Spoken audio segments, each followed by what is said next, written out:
Bonjour et bienvenue, ici le Steve, bienvenue sur la chaîne de la luxure et bienvenue dans cette deuxième vidéo des vacances de Lusty, hein. N'oubliez pas de vous abonner pendant que je suis sur la plage, hein. Un abonnement égale 5 minutes de soleil en plus pour Lusty et un like égale une gorgée de bière en plus. Donc voilà, aidez-moi. Aidez-moi à m'amuser, m'éclater un petit peu. J'espère que tout le monde va bien, voilà. Et que tout le monde pourra profiter des vacances aussi, hein, dans pas mal de temps. Je sais qu'en France, c'est difficile en ce moment. Et ouais. Et moi, je suis en Floride, tranquillement, vacciné, je me porte bien. Bref, de quoi va-t-on parler? Aujourd'hui, on va parler, eh bien, de mèmes, de choses amusantes, de nouvelles technologies. On va parler des NFT, ces fameux NFT, qui sont en fait ce qu'on appelle des jetons, un non-fungible token, des jetons non fongibles. Alors, rien à voir avec les champignons, non. Que veut dire fongible, hein, pour ceux qui ne le sauraient pas? Je ne le savais pas avant, il y a quelque temps. Eh bien, fongible se dit des choses qui se consomment par l'usage et peuvent être remplacés par une chose analogue, une denrée, l'argent comptant, voilà, qui peut être consommé, hein, de la bouffe, du pognon, des brousoufs, voilà, tout simplement. Et là, c'est non fongible, donc c'est dans le dur. Ça reste, c'est scellé, c'est comme le moustique, hein, dans Jurassic Park, voilà, avec l'ambre, là, voilà, c'est scellé, on n'y touche plus. Bref, c'est utilisé en fait pour, eh bien, sceller justement des objets de type numérique, tout simplement. C'est l'équivalent, hein, justement du scellage, mais pour des objets numériques. Ce qui n'existait pas avant, ou en tout cas pas de manière sûre. C'est de manière, on va dire, sûre. Ça utilise la technique des blockchains, hein, des cryptos comme les crypto-monnaies. Sauf que là, une fois que c'est mis dans la blockchain, ça bouge plus. Les jetons non fongibles sont utilisés pour permettre de vérifier la rareté numérique vérifiable, ainsi que la propriété numérique et la possibilité d'interopérabilité des actifs sur plusieurs plateformes. Les NFT sont utilisés dans plusieurs applications spécifiques qui nécessitent des éléments numériques uniques, tels que l'art crypto, hein, de l'art, de définition la plus large du terme de l'art, des objets de collection crypto et des crypto-jeux, tout simplement. Alors avant, imaginez, vous avez un tableau chez vous. Vous avez normalement un titre de propriété et un titre d'authenticité, en fait, du truc. Que le tableau, c'est un vrai, hein, c'est pas une copie, que c'est à vous qu'il appartenait. Et ben ça, en fait, les NFT, c'est le pan numérique, en fait, de ça. Imaginez que vous avez une œuvre d'art, un JPEG, voilà, c'est une œuvre d'art originale qui est faite pour vous. Vous pouvez en fait, le mettre grâce à cette technique, dire que vous êtes le propriétaire et en déclarer l'authenticité comme ça, et ça reste, c'est scellé. Bon, je schématise évidemment, mais je trouve que c'est un bon résumé. Eh bien, qu'est-ce qui se passe récemment? Parce qu'en plus, évidemment, vu que on commence à déclarer des liens de propriété pour ces images, ces arts numériques et tout, évidemment, vous avez fait ça récemment, et bien, du coup, on commence à mettre des prix dessus et on commence à spéculer sur la valeur de ces choses, puisque avant, il suffisait de faire une copie, donc ça n'avait absolument aucune valeur, hein, copie d'un JPEG, et puis voilà, tout le monde pouvait l'avoir, donc on ne peut pas mettre de valeur là-dessus. Tandis que là, vu qu'il y a un titre d'authenticité et de propriété, ah, bah, du coup, on peut mettre une valeur en fonction de la popularité, de je ne sais pas quoi. On a vu récemment que ça allait un petit peu dans tous les sens au niveau des NFT. J'avais dit il y a pas longtemps que, il y a la hype, c'est normal, il y a plein de gens qui se balancent dessus et qu'après ça va descendre doucement, tout ça, ça va se tasser, se tamiser et qu'on aura, bientôt, eh bien, une technologie qui est déjà relativement viable, mais qui va se performer encore plus. Heu, Moi je pense au-delà des NFT, de mon avis sur les NFT, on peut trouver ça bien ou mal en soi, hein, ou complètement débile ou complètement génial. Moi, le truc que je trouve bien, c'est que ça va au contraire renforcer l'utilisation de la technique des blockchains, même peut-être encore mieux augmenter, comment dire, la performance de ces fameuses blockchains et qui, à terme, au niveau des crypto-monnaies, permettra de se passer d'éléments centralisateurs pour les crypto-monnaies. Par exemple, les banques. On est obligé de passer par les banques aujourd'hui, hein, pour tout ce qui est argent. On a un élément central qui est la banque et qui cause quand même pas mal de problèmes. Déjà au niveau de sécurité, vu que c'est centralisé. Alors que les blockchains et tout, c'est décentralisé. Alors évidemment, il y a d'autres problèmes, mais au moins ça permettra ça. Et donc on a vu, eh bien, des mèmes récemment, des mèmes très célèbres, hein, qui sont très célèbres depuis des années, où, eh bien, les propriétaires originaux des mèmes, hein, ceux qui ont pris les photos, par exemple, si dans le cas de photographie, eh bien, ont commencé à les vendre et à se faire de l'argent avec. Pourquoi pas, hein, je veux dire, ça leur appartient finalement, enfin la photographie originale leur appartient, s'ils peuvent le vendre et se faire de l'argent, mais pourquoi pas? Et c'est le cas, c'est l'histoire amusante du jour. C'est le cas ici de Disaster Girl, ici, hein, où tout le monde connaît cette photo, hein. Si vous n'avez pas vécu dans une cave pendant les 20 dernières années, j'exagère évidemment, mais Je pense qu'a priori tout le monde connaît cette photo.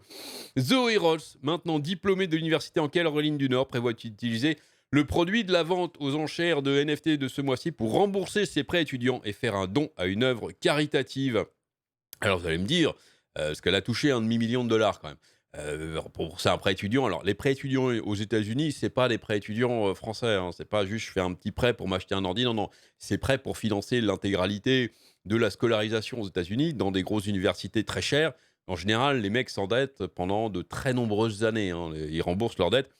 J'ai un cas, hein, vu que je suis Lusty et marié avec une américaine. Ma femme, on en rembourse toujours, son prêt en fait, qu'elle a fait quand elle était étudiante, voilà, des années après. C'est du très, très lourd. Bon, évidemment, c'est très cher, donc gros prêt, donc voilà. Le nom de Zoé Roth, pourrait ne pas sonner la moindre cloche, mais il y a de fortes chances que vous ayez vu sa photo un samedi matin de 2005, alors que madame Ross avait 4 ans, hein. Sa famille est allée voir une maison en feu dans leur quartier à Mebane, en Caroline du Nord. Les pompiers avaient intentionnellement allumé l'incendie comme un feu contrôlé, donc c'était une affaire détendue. Les voisins se sont rassemblés et les pompiers ont permis aux enfants de tenir le tuyau à tour de rôle. Voilà, c'était pas un accident, c'était pas un mec qui a foutu le feu, c'était un feu contrôlé par les pompiers. Madame Ross se souvient avoir vu les flammes engloutir la maison lorsque son père, un photographe amateur, lui a demandé de sourire. Avec ses cheveux de travers et un regard entendu dans les yeux, Madame Ross lança un sourire diabolique alors que le feu rugissait derrière elle. Disaster Girl était née. Hein. C'est comme si on pensait que c'était elle qui avait foutu le feu. Voilà, c'était très bien. Il y a eu des détournements en long, en large et en travers. Dans les années qui se sont écoulées depuis que Dave Ross, le père de Zoé, a participé à un concours de photos en 2007 et a gagné. L'image a été modifiée dans diverses catastrophes de l'histoire avec Madame Ross souriant avec espièglerie alors qu'un météore efface les dinosaures ou que le Titanic s'enfonce au loin sur la photo. Maintenant, après plus d'une décennie de réutilisation sans fin de son image, ça fait 16 ans quand même, hein, en tant que partie vitale du canon du mème, ça c'est hein, cette photo-là, elle fait peut-être partie des vraiment, je pense, du top 10 des mêmes photos qui existent. Madame Ross a vendu la copie originale de son mème en tant que jeton non fongible ou NFT pour près d'un demi-million de dollars. Et elle a eu entièrement raison. Il y a un mec qui est prêt à acheter pour avoir, comme un tableau, hein, pour avoir eh bien, la propriété de l'image originale. Peut-être qu'il va spéculer dessus, peut-être qu'il va le revendre aux enchères pour essayer de se refaire encore plus d'argent. C'est comme ça. Le MAME s'est vendu pour 180 Ethers, hein, de l'Ethereum, une forme de crypto-monnaie lors d'une vente aux enchères le 17 avril à un utilisateur identifié comme 3F Music. Bon, peut-être me fait d'utiliser de l'Ether classique, mais ça n'est que mon point de vue à moi.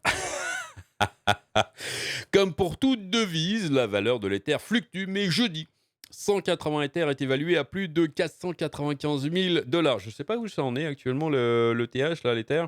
J'ai pas regardé. Faudrait que tiens, je vais regarder vite fait là sur mon téléphone parce que j'ai mes trucs. Là, il est à 2700, 2750 dollars. Là, il est un peu, il se stabilise en ce moment au-dessus de 2007, ce qui est très bien pour cette monnaie d'ailleurs.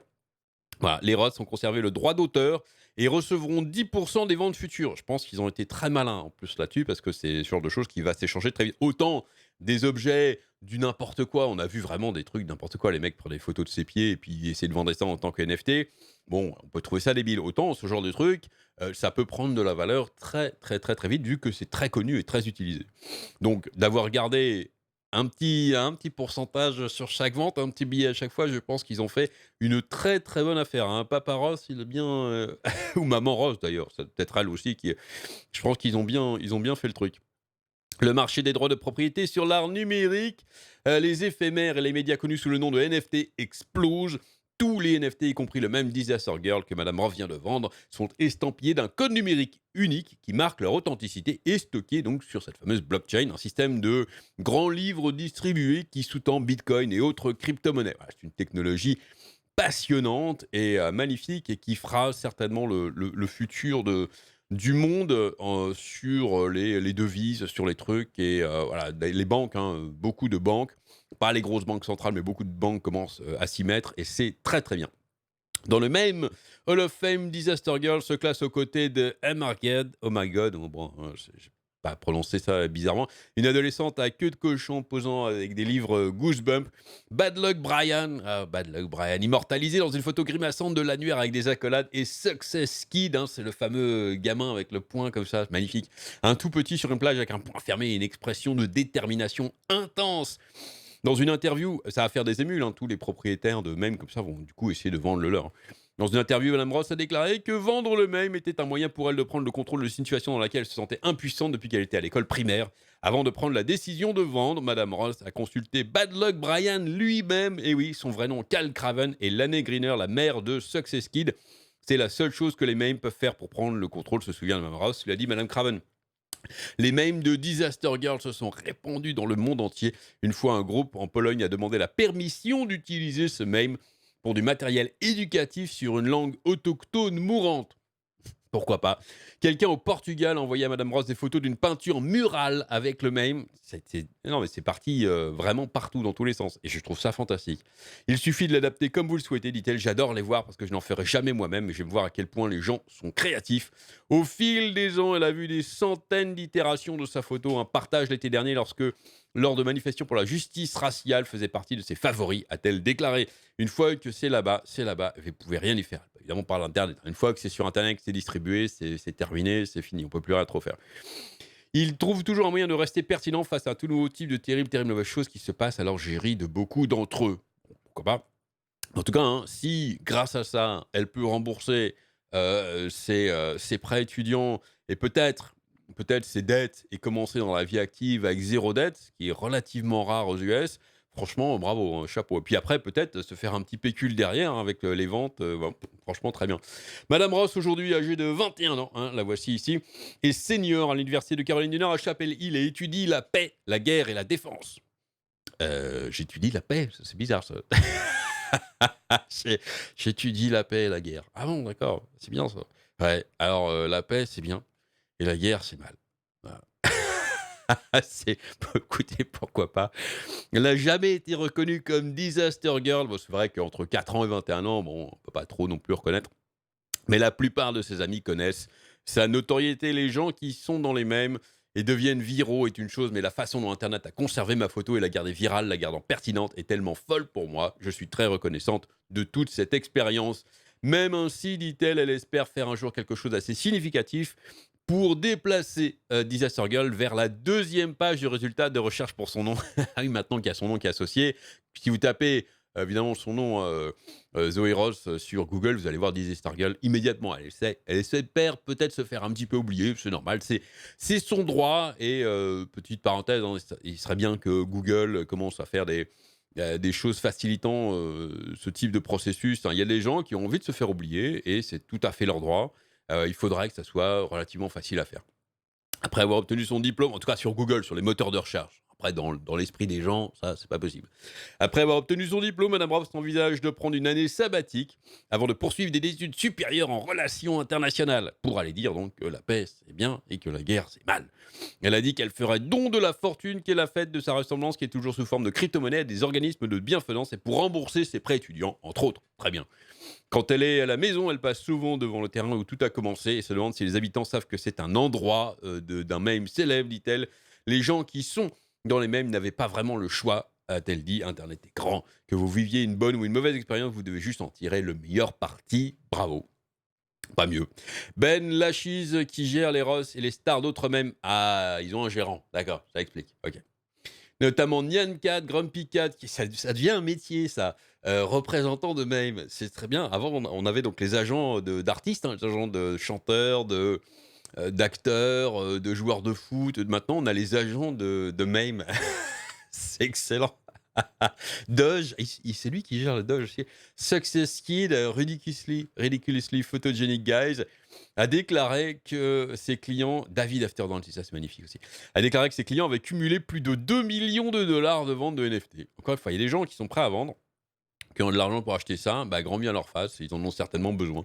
Il a déclaré que les ventes de NFT avaient contribué à faire des mèmes une forme d'art sophistiqué et des éléments culturels. C'est un élément culturel. Loin de moi l'idée de juger de la qualité de l'art ou de quoi que ce soit. Certains vont en dire c'est pas de l'art, c'est pas. Bon, donnez-moi une définition. Hein. Mais en tout cas, ce qu'on ne peut pas contester, c'est que c'est un élément culturel central, dans le monde d'internet. Pourquoi ne pas lui donner une valeur finalement? Qu'il y ait des gens qui aient envie de posséder, ce le comment dire? L'œuvre originelle, hein, la photo. Il y a des photos, hein, qui se vendent, je veux dire pourquoi? Qu'est-ce qui serait différent finalement? Il y a des ga Vous pouvez aller voir, il y a plein de galeries d'art où il y a des photos, des photographes, amateurs ou professionnels qui font des photos, qui les font imprimer et qui le vendent. Alors là, vous avez l'objet avec, l'authenticité, mais pourquoi finalement ne pas le garder uniquement en numérique et avoir le droit ou acheter l'œuvre originale? Je ne vois pas où est vraiment la différence. Je pense que chaque fois que vous pouvez trouver un collectionneur, quel que soit le prix, qui respecte l'art derrière et va le chérir, c'est une vente réussie. Que ce soit en Ether, 200 ou 300, ça, on s'en fout. Que ce soit n'importe quelle crypto. Si le mec a envie d'acheter en crypto, bah, écoutez, grand bien lui fasse, hein. Plus facile pour les échanges, évidemment. Voilà. Allez, c'est tout ce que j'ai là-dessus pour aujourd'hui. J'espère que, eh bien, cette petite vidéo vacances vous aura plu. Amusez-vous bien et à très bientôt.